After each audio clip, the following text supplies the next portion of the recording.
அருட்பெரும் ஜோதி அருட்பெரும் ஜோதி தனிப்பெரும் கருணை அருட்பெரும் ஜோதி எல்லா உயிர்களும் இன்புற்று வாழ்க. அன்புள்ளம் கொண்ட ஆன்மநேய ஒருமைப்பாட்டு உரிமையுடைய சகோதரர் சகோதரிகள் அனைவருக்கும் கடவுள் பாதி ஜோதி முனோகர் வணக்கத்தை தெரிவித்துக் கொள்கிறோம். இன்று நாம் காணப்போகிற தலைப்பு ஈர்ப்பு விதியும் திருக்குறளும். அதாவது ஈர்ப்பு விதி, பிரபஞ்ச விதியும் திருக்குறளும் எப்படி அது ஒற்றுமைப்படுத்தி நாம் எப்படி செய்ய வேண்டும், நமக்கு தேவையானதெல்லாம் சற்று சிந்திப்போம். திருக்குறளில் ஏராளமான வாழ்வியல் கருத்துக்கள் நிரவி உள்ளன. வாழ்க்கையை செப்பனிட சீரிய கருத்துக்கள் உள்ளன. வெற்றி, செல்வம், வளமை ஆகியன பெற்று சீரும் சிறப்புமாக வாழ திருவள்ளுவர் வழிகாட்டுகிறார். ஈர்ப்பு விதியின் வழிமுறைகள் கூட திருக்குறளில் இடம்பெற்றுள்ளன. ஈர்ப்பு விதிகளை சொல்லும் குறள்களை பற்றி அறிந்து கொள்வோம். ஈர்ப்பு விதி ஏன் வேலை செய்யவில்லை? மனதால் கற்பனை செய்து அது அப்படியே நடப்பதாக காட்சிப்படுத்தி ஆழமாக நம்பினால் நாம் நினைத்ததை ஈர்க்கலாம், அடைவோம் என்று ஈர்ப்பு விதி வழிகாட்டிகள் சொல்கின்றார்கள். அது சரியே. ஆனாலும் சில பேருக்கு நினைத்தபடியோ அல்லது நினைத்த காலத்துக்குள்ளோ நடைபெறுவதில்லை. ஏன் என்று கேட்கலாம். ஈர்ப்பு விதி பொய்யா? இல்லை, ஈர்ப்பு விதி வேலை செய்யும். ஈர்ப்பு விதி வேலை செய்ய சில அடிப்படை விதிகள் இருக்கின்றன. அவைகளை திருவள்ளுவர் வாயிலாக தெரிந்து கொள்ளும். உணர்வு பூர்வமான எண்ணம். வெறும் கற்பனை மட்டும் போதாது, மனசித்திரமாக மட்டும் பார்த்தல் போதாது. உள்ளே கருத்துருவாக்கம் செய்து காண்பதை உணர்வுபூர்வமாக நடப்பதாக உணர வேண்டும்.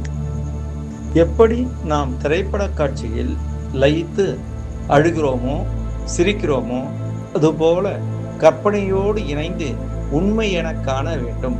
நாம் விரும்பியது இப்போதே நடப்பதாக மனதால் உணர வேண்டும். அந்த உணர்வு உடலில் பாய வேண்டும். அப்படி செய்தால் வள்ளுவர் சொல்வது போல எண்ணிய எண்ணியாங்கு எய்துவ எண்ணியார் திண்ணீராக பெறும். திருக்குறள் 666. திடமாக நினைத்தால் நினைத்ததை நினைத்தபடி அடையலாம் என திருவள்ளுவர் சொல்வதைத்தான் உணர்வு பூர்வமாக சிந்திக்க வேண்டும் என ஈர்ப்பு விதி சொல்கின்றது.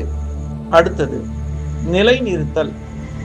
ஆழ்மனது கட்டளைக்கு அடிபணியும் என்றாலும் ஒரே ஒரு முறை சொன்னால் ஆழ்மனது செய்து விடுவதில்லை. ஆழ்மனதை பதப்படுத்த வேண்டும். மீண்டும் மீண்டும் வலியுறுத்தி சொல்லும் முறையே ஆழ்மனதை பக்குவப்படுத்தும் முறை. மீண்டும் மீண்டும் சொல்வதைத்தான் ஆழ்மனது நிலைநிறுத்தி கொள்ளும். உள்ளியது எய்தல் எளிது, மண் மற்றும் தான் உள்ளியது உள்ள பெறின். திருக்குறள் 540. ஒருவன் தான் எண்ணியதை மறவாது திரும்ப திரும்ப எண்ணி செயல்பட்டால் அவன் எண்ணியதை அவனால் எளிதில் விரைவில் அடைய முடியும் என்று வள்ளுவர் அழகான ஆழ்மன ஈர்ப்பு விதியை விளக்குகிறார். எனவே உற்சாகமாக அடிக்கடி அடைய வேண்டியதை எண்ணி பாருங்கள். அப்போது நினைத்ததை ஏற்கலாம், வாழ்வில் சிறக்கலாம். அடுத்து பொறாமைப்படாது இருத்தல். தனக்கு கிடைக்காத ஒன்று தன் அருகில் இருக்கும் ஒருவருக்கு கிடைத்துவிட்டால் மனது உடனே வருத்தப்படும். அதனை தொடர்ந்து யாருக்கு கிடைத்ததோ அவரை நினைத்து பொறாமைப்பட வைக்கும். பொறாமையே பொறாமைக்கு காரணம். அப்படி நாம் பொறாமைப்பட்டால் அந்த மன அதிர்வு நமது வறுமையையே வளர்த்துவிடும், வளமையை விரட்டிவிடும். ஈர்ப்பு விதி வேலை செய்ய வேண்டுமானால் மனதில் எல்லளவும் யார் மீதும் எதன் மீதும் பொறாமை வைக்கக்கூடாது. பொறாமை எண்ணம் வந்தால் எண்ணத்தை விரட்டிவிட வேண்டும். நமக்கும் நாம் வேண்டியது கிடைக்கும் என்ற நம்பிக்கையை வலிமைப்படுத்திக் கொள்ள வேண்டும். திருக்குறளில் திருவள்ளுவர் கூறுகிறார், அவ்வித்து அழுக்கரு உடையானை செய்யவல் தவ்வையை காட்டிவிடும். திருக்குறள் 167. மகாலட்சுமியாகிய திருமகள் பொறாமை நெஞ்சம் உடையவனை விட்டு விலகி சென்று விடுவாள். செல்லும் முன் தன் அக்கா மூதேவிக்கு கை காட்டி சென்று விடுவாள் என்கிறார் திருவள்ளுவர். பொறாமைப்படாது இருந்தால் பெரும் செல்வம் பெரும் செல்வமாகும். அதாவது பொறாமைப்படாது இருந்தால் நாம் பெறுகின்ற செல்வம் பெரிய செல்வமாகும், பெரும் செல்வமாகும். எனவே வாழ்த்துவோம், வெற்றியாளரை வாழ்த்துவோம், செல்வந்தரை வாழ்த்துவோம், எல்லோரையும் வாழ்த்துவோம். எனவே வாழ்த்துவோம், வெற்றியாளரை வாழ்த்துவோம், செல்வந்தரை வாழ்த்துவோம், எல்லோரையும் வாழ்த்துவோம், வாழ்த்துவோம், வாழ்த்துவோம். ஈர்ப்பிதி வேலை செய்ய இன்னும் ஒரு சில விதிகள் இருக்கின்றன. தவறான ஆசைகளை தவிர்த்தல். தனக்கு சொந்தமில்லாத ஒன்றை, அடுத்தவருக்கு சொந்தமான ஒன்றை எப்படியாவது எடுத்து விட வேண்டும் என்று மனதாலும் நினைக்கக்கூடாது. மனதால் நினைப்பதும் கூட திருடுவதற்கு சமம். முறையற்ற ஆசை ஈர்ப்பு விதியை முறித்துவிடும். அடுத்தவர் பொருளுக்கு நான் ஆசைப்படுவதில்லை, திருட நினைப்பதும் இல்லை, திருடியதும் இல்லை. அப்படி என்றாலும் ஏன் ஈர்ப்பு விதி வேலை செய்யவில்லை? திருடுவது, கவர்ந்து கொள்வது மற்றும் முறையற்ற செயல் இல்லை. ஒருவருக்கு உரிய கூலியை குறைத்து கொடுத்து அவரை மனம் நோக்க செய்தால் ஈர்ப்பு விதி வேலை செய்யாது. ஒரு பொருளை விலை கூட்டி மதிப்பை விட கூடுதலாக பணத்தை பெற்றால் ஈர்ப்பு விதி வேலை செய்யாது. பேரம் பேசி அடித்து அதன் மதிப்பை விட விலை குறைத்து பொருளை பெற்றால் ஈர்ப்பு விதி வேலை செய்யாது. நாம் ஒருவருக்கு செய்ய வேண்டிய கடமையை, வேலையை முறையாகவும் சரியாகவும் செய்து தரவில்லை என்றால் ஈர்ப்பு விதி வேலை செய்யாது. பணம் கொடுக்கல் வாங்கலில் மனசாட்சிப்படி இல்லாமல் சாமர்த்தியமாக செயல்பட்டால் ஈர்ப்பு விதி வேலை செய்யாது. ஒருவருக்கு சேர வேண்டிய பொருளை அவர்கள் கேட்கவில்லை என்பதால் நீங்களே வைத்துக் கொண்டிருந்தால் ஈர்ப்பு விதி வேலை செய்யாது. அதைத்தான் திருவள்ளுவர் சொல்கிறார். உள்ளத்தால் உள்ளலும் தீதே, பிறன் பொருளை கள்ளத்தால் கல்வேன் எனல். திருக்குறள் 282. மற்றவருக்கு சொந்தமானதை மனதாலும் எண்ணக்கூடாது. அவர்களை வஞ்சித்து சூது செய்து அவர்கள் பொருளை கவரவும் எண்ணக்கூடாது என்கிறார் திருவள்ளுவர். அப்படி விலகி நின்று நல்லதே நினைத்து நல்லதே செய்தால் வாழ்வில் நல்லதே நடக்கும், கேடு வராது என்று வள்ளுவர் வேறொரு குறளில் சொல்கின்றார். பிறர் பொருளுக்கு மனசாலும் ஆசைப்படாதவனை தேடி செல்லும் தானே வந்தடையும் என்கின்றார் திருவள்ளுவர்.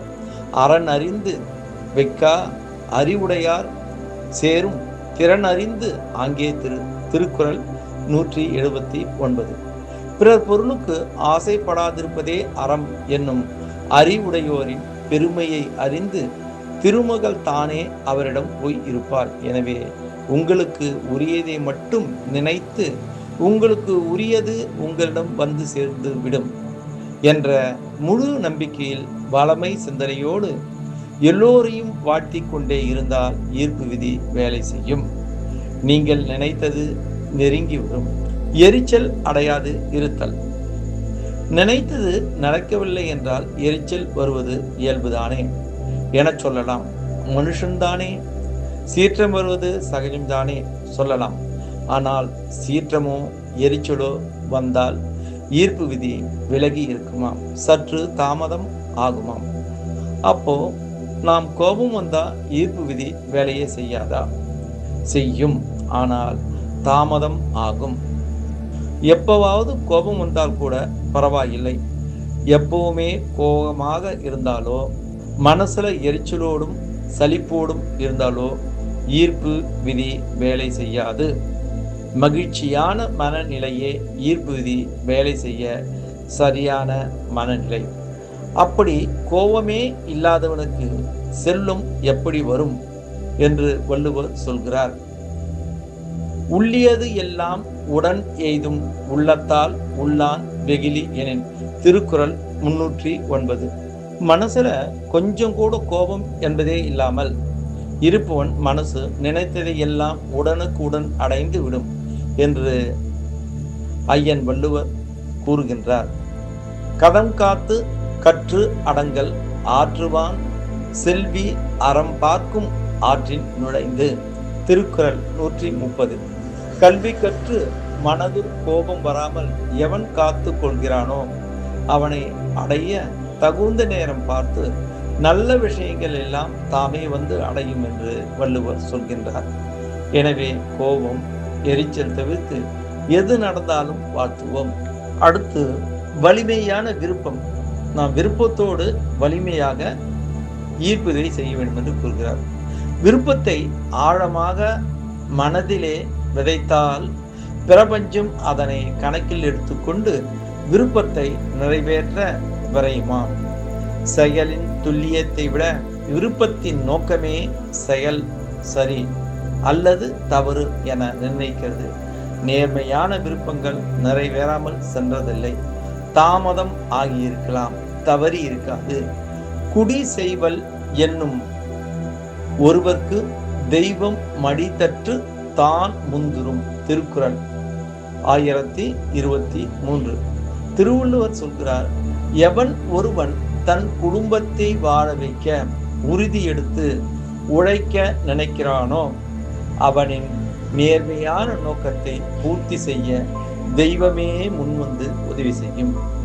சூழாமல் தானே முடிவெய்தும் தம் குடியை தாழாது உஞ்சுற்றுபவர்க்கு. திருக்குறள் 1024. தன் குடும்பத்தை காப்பாற்ற சலிப்படையாது உழைப்பவருக்கு வெற்றி வழிகள் அதிகம். அலசி ஆராய்ந்து கண்டுபிடிக்க அவசியமில்லாமல் தானாகவே மனதில் உதிக்கும். நேர்மையோடும் தீவிர விருப்பத்தோடும் முயற்சி செய்வதற்கு பிரபஞ்சம் முன்வந்து முன்னுக்கு வரும் வழிகளை காட்டுகிறது. நேர்மையோடு உழைப்போம், ஈர்ப்பு விதியை அழைப்போம். பகிர்தல் பலன் தரும். இருப்பதை சந்தோஷமாக பகிர்ந்து தருபவர்க்கே செல்வம் பெருகி வருகிறது. சலித்து கொண்டவர்கள் சிதைந்து போகின்றார்கள். கொடுப்பதை மகிழ்வோடு மனநிறைவோடு வாழ்த்தி கொடுத்தால் செல்வம் வளரும், வளமை வாழும். காக்கை கரவா கரைந்து உண்ணும் ஆக்கமும் அன்ன நீராக்கே உள. திருக்குறள் 527. காக்கை தனக்கு கிடைத்த இரையை மறைத்து வைக்காமல் சுற்றத்தை கூவி அழைத்து உண்ணும். அதுபோல தன்னிடம் உள்ளதை சொந்த பந்தங்களோடு பகிர்ந்து கொள்பவனுக்கு எல்லா விதமான நன்மையை தரும் செல்வங்களும் வந்து சேரும் என்கின்றார் திருவள்ளுவர். அகனமர்ந்து செய்யார் உரையும் முகனமர்ந்து நல்விருந்து ஓம்புவான் இல். திருக்குறள் 84. நல்ல விருந்தினராய் வந்தவரை மகிழ்ச்சியோடு வரவேற்று மரியாதை செய்கிறவன் வீட்டில் மனமகிழ்ந்து லட்சுமி வாழ்வாள் என்று திருவள்ளுவர் சொல்கின்றார்கள். பகுத்துண்டு பள்ளியில் ஓம்புதல் நூலோர் தொகுதுவற்றுள் எல்லாம் தலை. திருக்குறள் 322. கிடைத்ததை பகுத்து கொடுத்து தானும் உண்டு பல உயிர்களை காப்பாற்றுதல் சான்றோர்கள் சொன்ன நல்ல காரியங்களில் எல்லாம் சிறந்த காரியமாகும் என்றும் திருவள்ளுவர் சொல்கிறார். பகிர்ந்து கொடு பெருகும் செல்லும். பெறுவதை விட கொடுப்பது அதிகமாக இருக்க வேண்டும். பெறுவதை விட கொடுப்பது அதிகமாக இருக்க வேண்டும். 10 ரூபாய்க்கு பொருளை விற்றோமானால் அதன் பலன் வாங்குபவர்களுக்கு 10 ரூபாய்க்கு மேல் இருக்க வேண்டும். நமக்கு கிடைக்கும் பலனை விட கொடுக்கும் பலன் கூடுதலாக இருக்க வேண்டும். அப்போதுதான் வளமை நம்மிடம் வாசம் செய்யும். பிரபஞ்சம் நேரம் பார்த்து நம் இல்லத்தை நிரப்பும். பிரபஞ்சம் துணை நின்றால் பஞ்சம் ஏது? வளமை சிந்தனையில் வாழ்வோம், வாழ்வை வளமையாக்குவோம். பிரபஞ்சம் வளமையானது, வலிமையானது, பாரபட்சமற்றது. நம் மன எழுச்சிக்கு ஏற்ப நமக்கு வழங்கிக் கொண்டேதான் இருக்கிறது. இப்பொழுது நாம் ஆசையின் உண்மை, நம் கனவுகளுக்கு பின்னால் உள்ள அறிவியல். மனித மனதில் ஆசை தோன்றுவது ஒரு சிக்கலான ஆனால் அழகான செயல்முறை. எடுத்துக்காட்டாக 1 கோடி ரூபாய் வேண்டும் என்ற எண்ணம் எப்படி உருவாகிறது? இது உண்மையில் நம்முடைய ஆசையா அல்லது சமூகத்தின் செல்வாக்கா? இந்த கேள்விகளுக்கான பதில்கள் நம் மனதின் ஆழத்தில் மறைந்திருக்கின்றன. ஆசையின் உயிரியல் தொடக்கம். நம் மூளையில் உள்ள டோபமைன் ரசாயனம் ஆசைகளின் மூல காரணி. இது ஒரு இயற்கையான வெகுமதி அமைப்பு. ஏதாவது அடைய நினைக்கும் போதே மூளை மகிழ்ச்சி சிக்னல்களை அனுப்புகின்றது. இதுதான் நம்மை தொடர்ந்து முயற்சிக்க வைக்கும் இயற்கையான உந்து சக்தி. சமூக தாக்கத்தின் வலிமை. நாம் வாழும் சமூகம் நம் ஆசைகளை பெரிதும் வடிவமைக்கின்றது.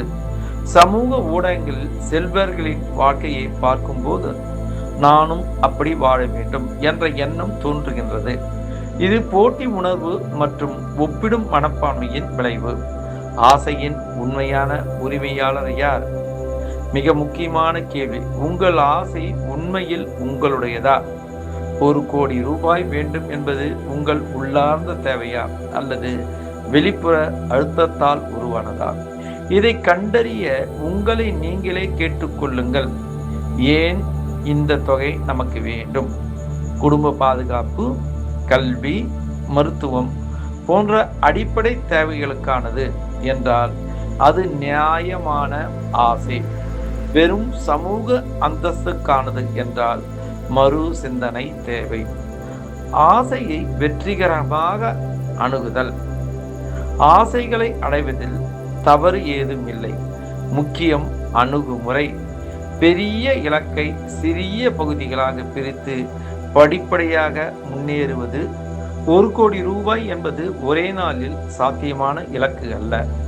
ஆனால் மாதம் ஒரு குறிப்பிட்ட தொகை சேமித்தல், புத்திசாலித்தனமான முதலீடுகள், திறன் மேம்பாடு போன்ற வழிகளில் படிப்படியாக நெருங்க முடியும்.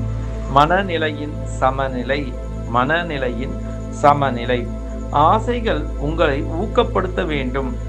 மன அழுத்தம் தரக்கூடாது. இலக்கை அடைய முடியாவிட்டாலும் அந்த பயணத்தில் கற்றுக்கொண்டவை மதிப்பு மிக்கவை. வெற்றி என்பது வெறும் இலக்கை அடைவது மட்டுமல்ல, அந்த பயணத்தில் நம் வளர்ச்சியும் சேர்த்துதான். சுய ஆய்வின் முக்கியத்துவம். உங்கள் ஆசைகளை ஆராயுங்கள். அவற்றின் மூல காரணங்களை புரிந்து கொள்ளுங்கள். இது உங்கள் உண்மையான தேவையா அல்லது வெளிப்புற செல்வாக்கின் விளைவா என்பதை அறியுங்கள். நடைமுறை அணுகுமுறை. ஆசைகளை திட்டமிட்ட இலக்குகளாக மாற்றுங்கள். 1 கோடி ரூபாய் அடைய என்ன வழிகள் உள்ளன? தொழில் முதலீடு, திறன் மேம்பாடு, இவற்றில் எது உங்களுக்கு பொருந்தும்? ஆசைகள் மனித வாழ்க்கையின் இயற்கையான பகுதி. அவை நம்மை முன்னேற தூண்டும் சக்தியாக இருக்கும்போது மதிப்பு மிக்கவை. உங்கள் ஆசைகளை புரிந்து கொண்டு அவற்றை ஆரோக்கியமான முறையில் அணுகுவது வாழ்க்கையை அர்த்தமுள்ளதாக்குகிறது. 1 கோடி ரூபாய் என்பது வெறும் பணம் அல்ல. அது உங்கள் கனவுகள், அச்சங்கள் மற்றும் எதிர்பார்ப்புகளின் சுருக்கமான வெளிப்பாடு. அதை அடையும் பயணத்தில் நீங்கள் வளர்ந்து கொண்டதே உண்மையான வெற்றி. இறைவா, நீ கொடுத்த அனைத்திற்கும் நன்றி நன்றி நன்றி. இந்த பிரபஞ்சத்திற்கு கோடான கோடி நன்றிகள். நன்றி பிரபஞ்சமே, நன்றி ஆண்டவரே, நன்றி கடவுளே. இப்படியாக கூற வேண்டும். நன்றி நன்றி நன்றி. அருட்பெரும் ஜோதி, அருட்பெரும் ஜோதி, தனிப்பெரும் கருணை, அருட்பெரும் ஜோதி. எல்லா உயிர்களும் இன்புற்று வாழ்க. வள்ளல் மலரடி வாழ்க வாழ்க. திருச்சிற்றம்பலம்.